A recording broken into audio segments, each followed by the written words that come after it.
Good morning, everybody. Welcome to the 2 Minutes of Truth podcast.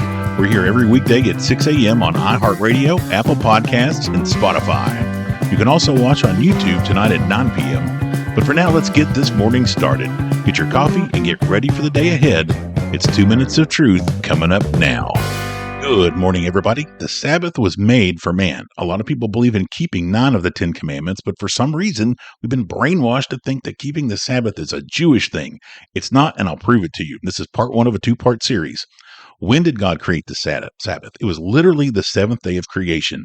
Genesis chapter 2, verses 2 and 3. On the 7th day, he ended his work. On the 7th day, he rested. And the 7th day, he blessed and sanctified it. But when did he actually create the genetic Hebrews? Well, that's Genesis chapter 17. In verse 5, you see, neither shall thy name any more be called Abram, but thy name shall be Abraham, for a father of many nations have I made thee.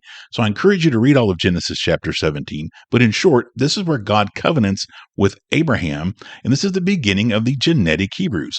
So who observed the Sabbath that wasn't considered a Jew? Well, that was Adam, Eve, Methuselah. He lived to be nearly 1,000 years old and died the same year as the flood. So after the flood, it was Noah, his family. They also observed the Sabbath. And how do we know this?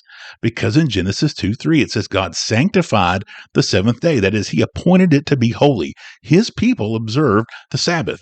So the Lord blessed it and hallowed it. And if you believe in him and you want to follow him, you need to keep the Sabbath. And was it important? Absolutely. We're told in Exodus 31:14 that not keeping the Sabbath is punishable by death.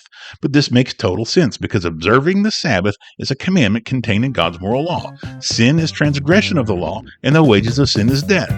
Now, today we have grace, so we're not put to death immediately. So come back tomorrow. We're going to wrap this up. We'll see you here at 6 a.m. on 2 Minutes of Truth.